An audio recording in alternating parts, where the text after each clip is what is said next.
கடவுளையே கொதறி தொங்க போட்டான். அப்படின்னா அதுதான் மனுஷனுடைய தி ஒஸ்ட்டு. அவன் தி ஒஸ்ட்டை காட்டிட்டான் சிலுவையில். அவர் தன்னோட பெஸ்ட்டை சிலுவையில் காட்டிட்டார்.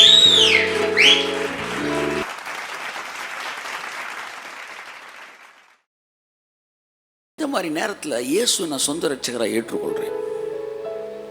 அப்போ எனக்குள்ள 1000 குறைவு இருக்குது. அப்போ என்னை பார்த்து சொல்கிறார் கர்த்தர், உங்கள் அப்பா உனக்கு எதெல்லாம் செய்யலையோ அதெல்லாம் நான் உனக்கு செய்கிறேன்னு சொல்கிறேன்.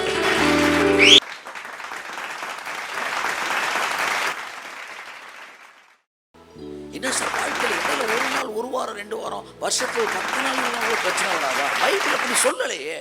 உன் ஜீவன் உள்ள நாள் எல்லாம் எருசலேமின் வாழ்வை காண்பா என்று வேதம் சொல்லும் என்றால், வேதம் கருப்பு என்றால் கருப்பு, வேதம் சிகப்பு என்றால் வேதம் வந்து ஜீவனுள்ள நாள்னா ஜீவனுள்ள நாள் தான். இயேசு கிறிஸ்து நாமத்தில் உங்களை வாழ்த்து வரவேற்கிறேன். ஸோ இன்றைக்கி நம்ம கொஞ்ச நேரம் நிறைய நம்ம ஜோம் பண்ண போகிறோம். So prayer is not a study, it is an experience. So அப்போஸ்தலர் முதல் அதிகாரத்தை நம்ம தொடர்ந்து தியானித்து கொண்டே வருகிறோம்.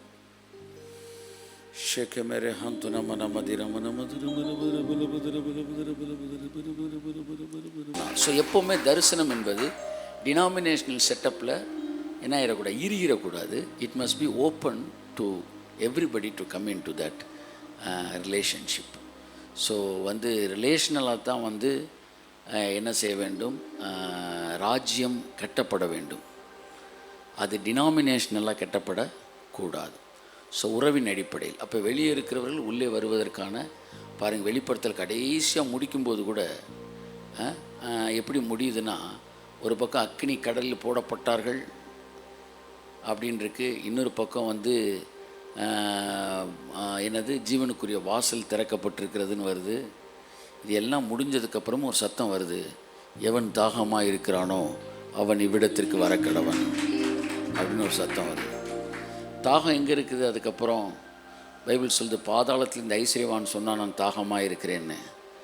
அப்போ வந்து உனக்கு எனக்கு நடுவில் பெரிய பிளவு இருக்குப்பா, நீ வர முடியாது என்று ஆபிரகாம் சொல்லுகிறான். அவன் மடியில் லாசர் இருக்கிறான். ஆனால் இப்போ ஒரு சத்தம் வருது, அது இயேசு சிலுவையில் மரிக்கிறதுக்கு முன்னாடி ஒரு பிளவு இருக்குது. மரித்ததுக்கப்புறம் அந்த பிளவு சிலுவையிலே மறைகிறது. நான் உங்களுக்கு சொல்கிறேன், நரகத்திற்கும் பரலோகத்திற்கும் இடையில் இருக்கிற பிளவும் இயேசுவின் நாமத்திலே மறைக்கப்படுகிறது. அங்கே இருக்கிற கனெக்ஷன் என்ன செய்கிறது, உண்டாகிறது. அப்புறம் ஒரு சத்தம் வருது, எவன் தாகமாக இருக்கிறானோ அவன் இங்கே வந்து ஜீவத்தை நிறை இலவசமாய் பெறக்கடவன் அப்படின்னு. அப்போ வெளியில் இருக்கிற அநேக விஷயங்கள் உள்ளே வர வேண்டும். அதுதான் தேவனுடைய திட்டம். அப்பவும் நரகம் கொள்ளையடிக்கப்படுகிறது, பரலோகம் நிரப்பப்படுகிறது. இந்த சம்பவம் ஜட்ஜ்மெண்ட்டுக்கு அப்புறம் நடக்குது அப்படின்னு எல்லாரும் பேசினா கட்டாயம் இதை ஏற்றுக்கணும். ஜட்ஜ்மெண்ட்டுக்கு அப்புறமும் நரகத்துலேருந்து பரலோகத்துக்கு வரலான்னு ஏற்றுக்கணும். அப்படி அதுக்கப்புறம் இங்கேருந்து இங்கே வரலாமா, அப்போ அது வந்து ஜட்ஜ்மெண்ட்டுக்கு அப்புறம் கிடையாது அப்படின்னு சொன்னீங்கன்னா அது இப்போ நடக்கிறதுன்னு ஏற்றுக்கணும். நீங்கள் எதை தொட்டாலும் எனக்கு லாபம், இப்போ நடக்குதுன்னு சொன்னீங்கன்னா அப்படியே வெளிப்படுத்தல் நடக்கிற எல்லாம் இப்போ நடக்க வேண்டியது. ஆமாம், தரை தங்கமாக மாறுறதுலேருந்து, ஜீவ விருட்சத்திலேருந்து, சரீரம் ஆரோக்கியம் அடைகிறதுலேருந்து எல்லாமே இப்போ நடக்கிறது.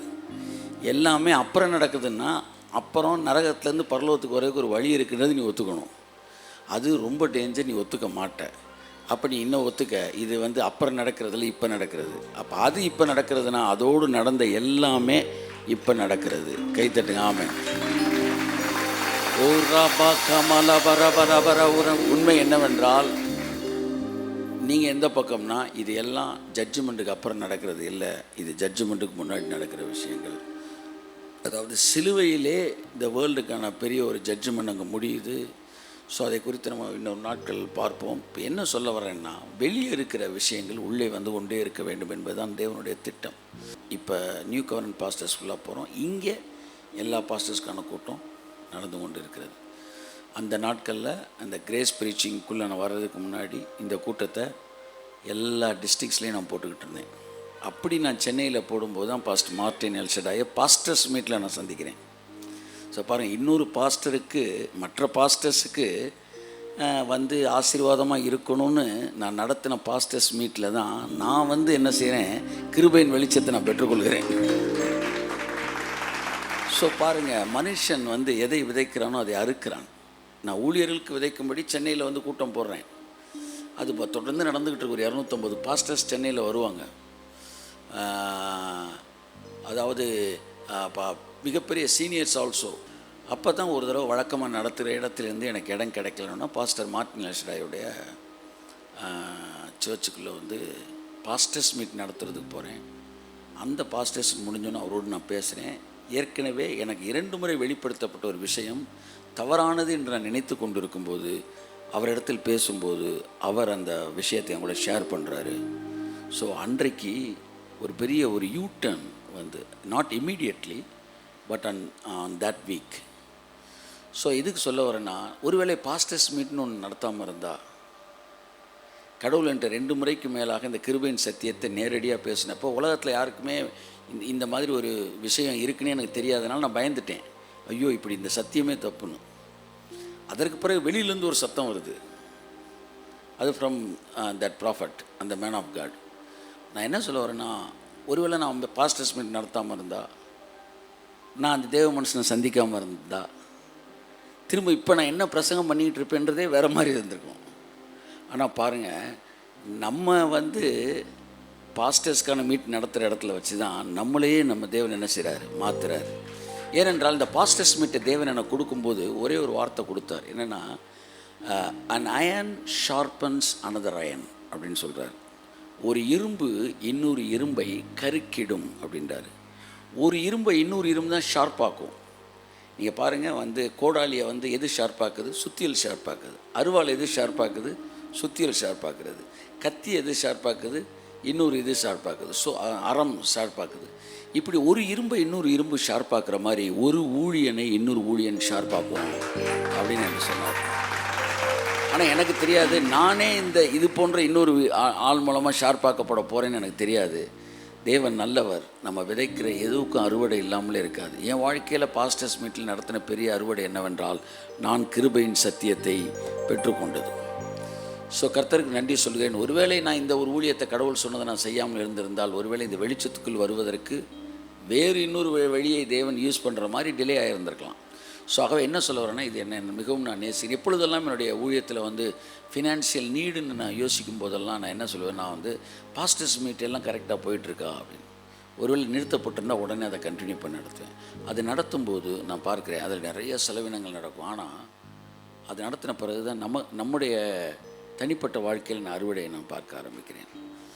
ஸோ தம்முடைய ஊழியர் நல்வாழ்வு விரும்புகிறார். அவர் வந்து எதை ப்ரீச் பண்ணாலும் உனக்கு தெரிஞ்சாங்க, தேவன் ஊழியர் மேல் அன்பாக இருக்கிறார். அவர் கிரேஸ் பேசுகிறவராக இருந்தாலும், அவர் பெண்டிகாஸ்டல் பாஸ்டராக இருந்தாலும், அவர் சிபிஎம் பாஸ்டராக இருந்தாலும், ஏன் வந்து ஆர்சி ஃபாதராக கூட இருந்தால் கூட அவங்க மேலே இருக்கிற அபிஷேகத்துக்கு தேவன் ஆனர் பண்ணுகிறார். கரங்களை தட்டி கர்த்தருக்கு நன்றி சொல்லு. ஏனென்றால் அவர்கள் இந்த பூமிக்கு ஆசீர்வாதமாக இருந்திருக்கிறார்கள். எத்தனையோ வந்து ஃபாதர்ஸ் எத்தனையோ ஆயிரங்களுக்கு ஆசீர்வாதமாக இருந்திருக்கிறாங்க. நான்லாம் இந்த திருச்சியில் வந்து ஆர்சி குருசேட்டில் நான் பேசியிருக்கிறேன்.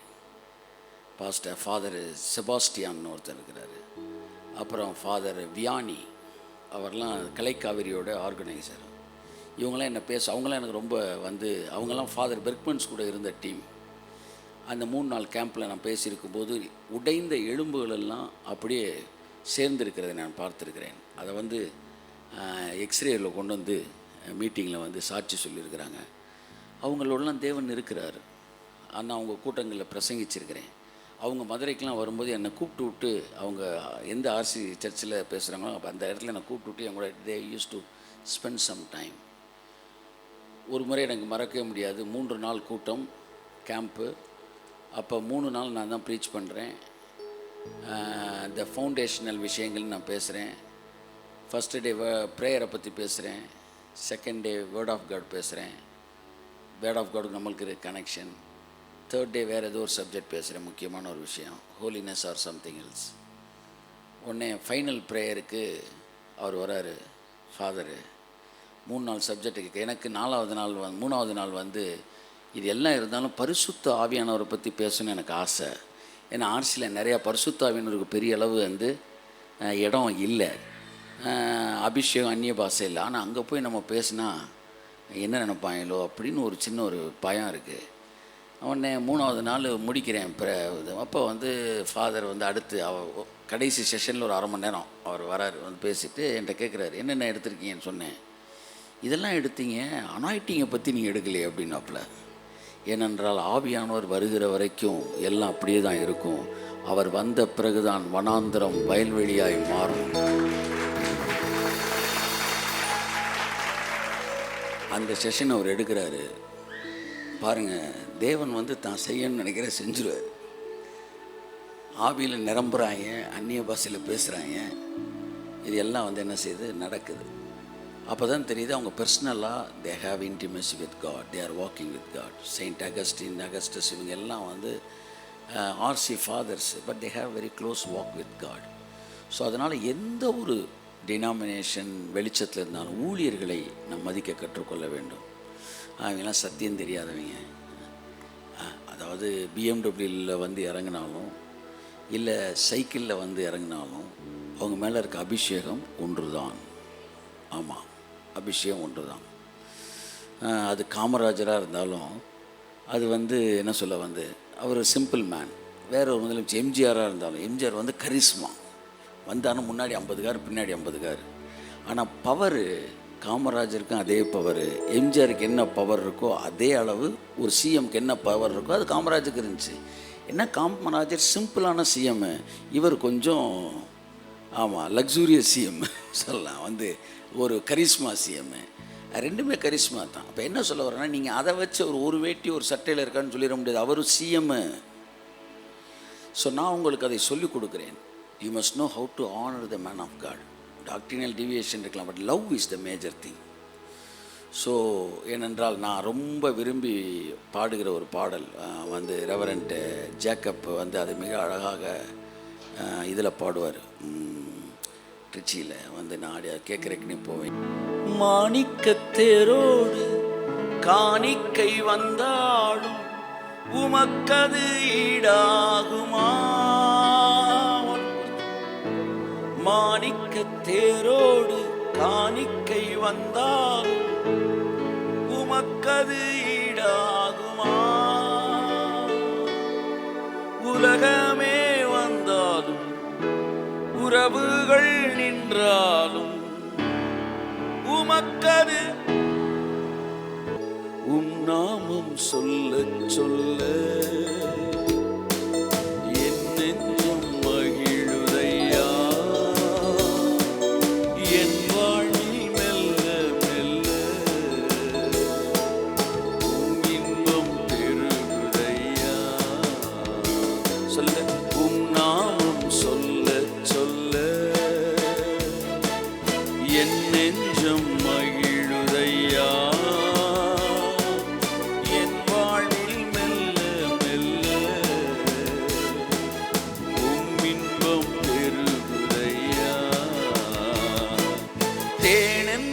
பாலென்பேன் தெவிட்டாத அமுதென்பேன் உம் நாமம் என்ன என்பேன். S Lord. அமுதென்பேன் உம் நாமம் என்ன என்பேன். மறை என்பேன் நிறை என்பேன்.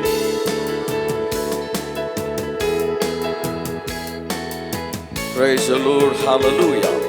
மறை என்பேன் நிறை என்பேன் நீங்காத நினைவென்பேன் உம் நாமம் என்ன என்பேன். உம் நாமம் சொல்ல சொல்ல என் நெஞ்சம் மகிழுதையா. என் வாழ்வில் மெல்ல மெல்ல உம் இன்பம் பெருகுதையா.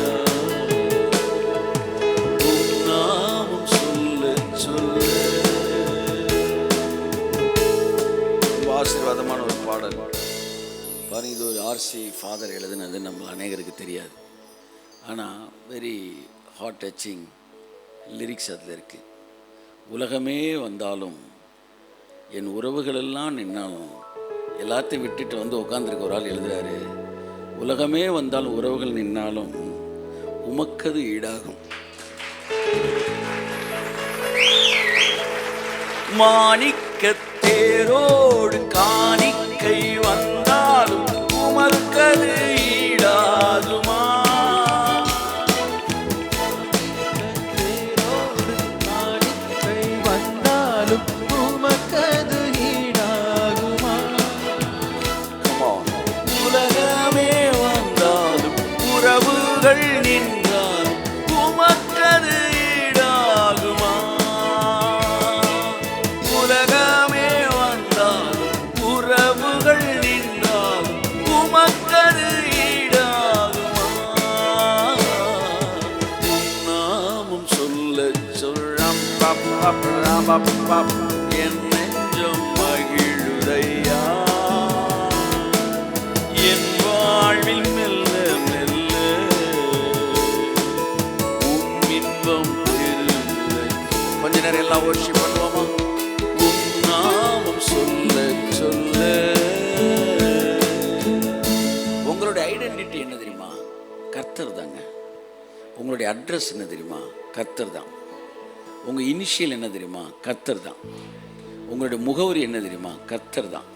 மற்ற எல்லாம் இந்த உலகத்தில் இடையில வந்தது.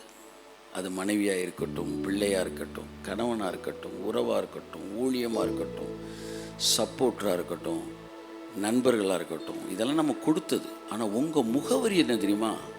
அவர் தான். கையை தட்டுவாம. ஸோ எப்போவுமே நீங்கள் ஒவ்வொரு நாளும் பாருங்கள், கழுகு வந்து அப்படியே பழசை உதுக்குற மாதிரி நீங்கள் எல்லாமே எதுவுமே இல்லாத ஒரு தனி மனிதனாய் அவரை நேசிக்க கற்றுக்கொள்ள வேண்டும். இப்படி நீங்கள் நடக்க தான் நீங்கள் வயதான போதாக இருக்கும்போது கூட, பிள்ளைகள் என்னை கவனிக்கலை, என்னை அவன் பார்க்கலை, எனக்கு இப்படி ஆகிப்போச்சு, இல்லை எனக்கு பேரம்பேத்திகள் இந்த மாதிரி ஒரு இது என்ன செய்யாது. இதெல்லாம் தேவையான தேவைதான். ஆனால் இது வராது. ஏன்னா இது எல்லாம் நிரப்ப வேண்டிய இடத்த அவர் உனக்கு நிரப்பியே வச்சிருக்கார். ஸோ உங்களுக்கு மற்றவங்க மேலே எரிச்சல் வராது, மற்றவங்க மேலே கோபம் வராது, மற்றவங்க மேலே ஒரு என்ன சொல்ல வராது, மனக்குறைவு வராது.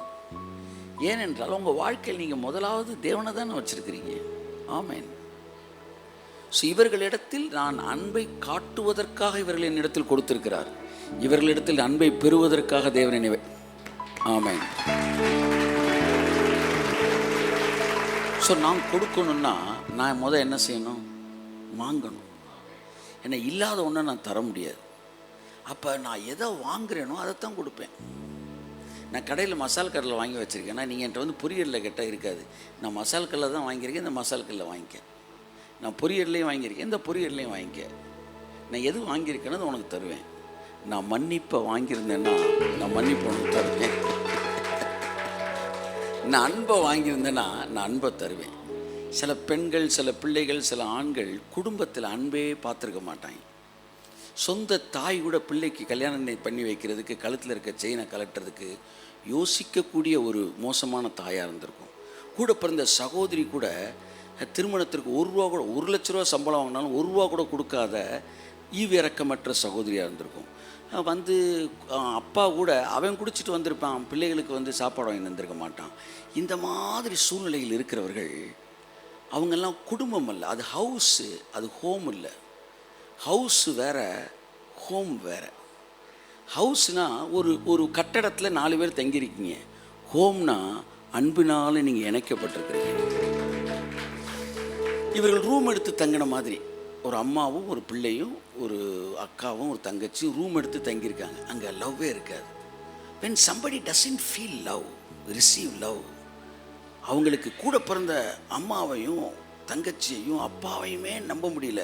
நம்ம காலில் தாண்டா நம்ம நிற்கணுன்னே வளர்ந்த ஒரு ஆளுக்கு நாளைக்கு திருமணம் ஆகும்போது மனைவியை நம்ப முடியாது, கணவனை நம்ப முடியாது. அவங்க மைண்ட் எப்போவுமே ஒரு இன்செக்யூரிட்டியிலே இருக்கும். அவங்கள எங்கே கொண்டு போய் செட்டில்மெண்ட்டில் வச்சாலும் அவங்க மனது வேற எங்கிட்டாச்சும் ஒரு கூலி வேலை பார்த்துருவோமா, எங்கேயாச்சும் பாத்திரம் பண்ணுற வேலைக்கு காசு தேர்த்துருவோமா? ஏன்னா நம்ம இன்னொருத்தர் நம்பி இருக்க முடியாது என்கிற இன்செக்யூரிட்டி இருந்துக்கிட்டே இருக்கும். இது காரணம் என்னென்னா, they did not receive love. அப்போ நல்ல அன்பு வாங்கினவன், அண்ணன் 2 அக்கா, 10 அக்கா பிள்ளைங்க, 10 பேரன் பேத்தின் லவ்வில் அப்படியே வந்தவங்க, அவங்க அப்படியே வேற ஒரு ஃப்ளேவரில் இருப்பாங்க. கைத்தட்டி வந்தவன். ஏன்னா அவன் அக்கா பொண்ணோட லவ் மேட்டரை டீல் பண்ணியிருப்பான், அதை கரெக்ட் பண்ணியிருப்பான். அண்ணன் பொண்ணுடைய லைஃப்பை அட்வைஸ் பண்ணியிருப்பான். பிஸ்னஸ், அக்கா பையனோட பிஸ்னஸை கரெக்ட் பண்ணியிருப்பான். இப்படியே வாழ்ந்து அந்த ஃப்ளெக்சிபிலிட்டிலையும் லவ்லையும் கொடுக்கல் வாங்கலில் இருக்கும்போது அவன் வெளியில் வரும்போது அப்படியே எல்லாரையும் நேசிக்கக்கூடியவனாக தான் வருவான். ஸோ நான் உங்கள்கிட்ட ஒன்று சொல்கிறேன். முதலாவது, நீங்கள் அன்பை வாங்கணும். ஒன்று குடும்பத்தில் வாங்கியிருந்தா பாருங்க, உங்கள் பிள்ளையை நீங்கள் எப்படி நம்ம ட்ரீட் பண்ணுவீங்க சொல்லுங்கள்? உங்கள் அப்பா உங்களை எப்படி ட்ரீட் பண்ணாரோ அப்படி தான் ட்ரீட் பண்ணுவீங்க. ஒருவேளை நீங்கள் ரட்சிக்கப்பட்டவராய் அவுட் ஆஃப் த பாக்ஸ் பார்க்குறவராக இருந்தால் என்ன முடிவு எடுப்பீங்கன்னா, எங்கள் அப்பா என்ன ட்ரீட் பண்ணுமா ட்ரீட் பண்ணக்கூடாது, என் பிள்ளைய நான் வேறு மாதிரி ட்ரீட் பண்ணணும் அப்படின்னு நினைப்பீங்க. அதுதான் காட்டு ஒலிவ மரத்திலிருந்து நீங்கள் வெட்டப்பட்டு நல்ல ஒலிவ மரத்தோடு நீங்கள் இணைக்கப்பட்டு அவருடைய குணத்திற்கும் அவருடைய அன்பிற்கும் பங்காளியாய் நீங்கள் மாறுகிறீர்கள். ஸோ அதனால தான் ஒருத்தன்ட்ட லவ் இல்லைன்னா அவனை கூர்ந்து பார்த்தீங்கன்னா அவன் லவ்வே வாங்கியிருக்க மாட்டான். இந்த மாதிரி சூழ்நிலையில் கடவுளை அறிந்து கொண்டவர்கள் பாக்கியவான்கள். கையை தட்டுங்க ஒரு ராமன். எங்கள் அப்பா எனக்கென்று பெரிய அளவில் எதுவும் செலவழித்ததில்லைன்னு சொல்ல மாட்டேன், செலவழித்ததே இல்லை என்று தான் சொல்லுவேன். எங்கள் அப்பா கையிலேருந்து நான் ரூபா வாங்கி எனக்கு ஞாபகமே கிடையாது. எனக்காக அவர் மொத்தமாக அதிகபட்சமாக செலவழித்து நான் +2 படிக்கும்போது என்னுடைய school fees 1000 rupees. That is the maximum at a time. சோறு போட்டார், ட்ரெஸ் எடுத்து கொடுத்தாரு, அதிலெல்லாம் குறைவே கிடையாது. அது இல்லைன்னு நான் சொல்ல மாட்டேன். ஆனால் இன்றைக்கெல்லாம் பிள்ளை அம்மா 2000 கொடு 5000 கொடு அதெல்லாம் நான் பார்த்ததே கிடையாது. என்னை அதிகபட்சம் என்னை டூருக்கு அப்படின்னு அனுப்பிச்சது அழகர் கோயில் தான். 2 ரூபாய் டிக்கெட் அப்போ அழகர் கோயிலுக்கு. அழகர் கோயிலை தாண்டி நான் ஊரே பார்த்தது கிடையாது. ஊட்டி, மைசூர், பெங்களூருன்றது அந்த காலத்தில் அந்த என்னது அந்த பேக்கேஜ் டூர் கூட்டு போய் அதெல்லாம் நினச்சே பார்க்க முடியாது. ஆனால் ஒன்று பாரு, இந்த மாதிரி நேரத்தில் இயேசு நான் சொந்த ரட்சகராக ஏற்றுக்கொள்கிறேன். அப்போ எனக்குள்ள 1000 குறைவு இருக்குது. அப்போ என்னை பார்த்து சொல்கிறார் கர்த்தர், உங்கள் அப்பா உனக்கு எதெல்லாம் செய்யலையோ அதெல்லாம் நான் உனக்கு செய்கிறேன்னு சொல்கிறேன். உங்கள் அப்பா உங்களுக்கு சைக்கிள் கூட வாங்கி தரல, நான் உனக்கு காரே வாங்கி தரேன் என்ன சொல்கிறேன். நான் சொல்கிறேன் சார், அவர் தன் வார்த்தையில் 200% உண்மை உள்ளவராக இருந்தார்.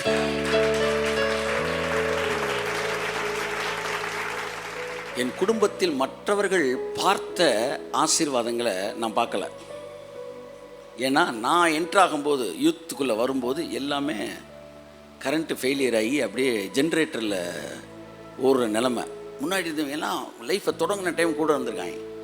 நான் என்ட்ராகும்போது எங்கள் அப்பா ரிட்டையர்மெண்ட்டுக்குள்ளே வர்றாரு. அவங்க இருக்கும்போது ஃபென்னர் இந்தியாவில் வேலை பார்க்குறாரு. மெஜ்ராகோட்ஸ் ஃபென்னர் இந்தியான்றது டிவிஎஸ்க்கு மேலே அப்போ கவர்மெண்ட் இன்றைக்கி ஐடி கம்பெனியில் வேலை பார்க்குற மாதிரி. ஃபென்னர் கார்கி, ஃபென்னர் இந்தியா கிடையாது. அப்படியே நேராக பிரிட்டிஷ்காரன் வச்சுருக்கிறான், அவனுடைய கண்ட்ரோலில் இருக்குது மதுரையில் ஃபென்னர் கார்கி. அப்புறம் தான் இவன் வாங்கி ஃபென்னர் இந்தியா வாங்குறான். எங்கள் அப்பா ரிட்டையர் ஆகும்போது ஃபென்னர் இந்தியாவை மாறுது. மெஜ்ராகோட்ஸ் ரெண்டும் பொண்ணுக்கு உடனே ஃபென்னர் கார்கினா உடனே கொடுத்துருவோம், ஐடி கம்பெனி மாதிரி. அந்த இடத்துல இருந்தாங்க. நான் 16 வயசில் நுழையும் போது எல்லாமே ஆஃப் ஆகுது, ஒவ்வொரு லைட்டாக ஆஃப் ஆகுது. ஆஃப் ஆகி அப்போவே 3 ட்ரிபிள் பெட்ரூம் அந்த மாதிரி இருந்த வீடெல்லாம் மாறி பெட்ரூமே இல்லாத வீட்டுக்குள்ளே அப்படி வர ஆரம்பிக்கிறோம். ஆனால் ஒரு நல்ல டேர்னிங் பாயிண்ட் என் லைஃப்பில் நடந்துச்சு. அது என்னவென்றால், கர்த்தராய் இயேசு கிறிஸ்துவை நான் சொந்த இரட்சகராய் ஏற்றுக்கொண்டேன். அப்போ சொந்த இரட்சகரை ஏற்றுக்கொண்டனால என் தகப்பனால் எது செய்ய முடியவில்லையோ அதையெல்லாம் தேவன் எனக்கு செய்ய ஆரம்பித்தார். மற்ற 4 பேர் அனுபவிக்காதுன்னு அனுபவிக்க ஆரம்பித்தேன். என்னுடைய சந்ததியில் முன்னாடி ஒரு 2-3 ஜெனரேஷன் அனுபவிக்காதுன்னு அனுபவிச்சிருக்கிறேன். இப்பவும் சொல்கிறேன், ஆமாம் என் பிள்ளையை விட அவருக்கு செல்லம் நான் தான்றது எனக்கு நல்லா தெரியும். ஆமான்னு சொல்லுவோம். ஆமாம், எனக்கு என் பிள்ளை செல்லமாக இருக்கலாம். ஆனால் நான் என்ன சொல்ல வரேன்னா நான் அப்சலோம் பிள்ளையாக இருந்தாலும் தாவீது தேவனுக்கு அவன் செல்ல பிள்ளை. ஈவன் தோ அப்சலோம் வந்து தாவீதோட பிள்ளையாக இருந்தாலும். So that was the connection between me and God. இப்போ என்ன ஆகி போச்சுன்னா ஓவர்ஃப்ளோ வர ஆரம்பிச்சிருச்சு. எனக்குள்ளே லவ்வை காட்ட ஆரம்பிக்கிறார். ஒவ்வொன்றா கொடுக்க கொடுக்க கொடுக்க கொடுக்க எனக்கு அன்பு கூடுதா. இப்போ எங்கள் அப்பா எனக்கு இதை செய்யலையே அப்படின்ற காயமே மாறுது. பாருங்கள், செஞ்சவனெல்லாம் அவருக்கு செய்யாததை செய்யாத நான் அவருக்கு செய்ய ஆரம்பித்தேன்.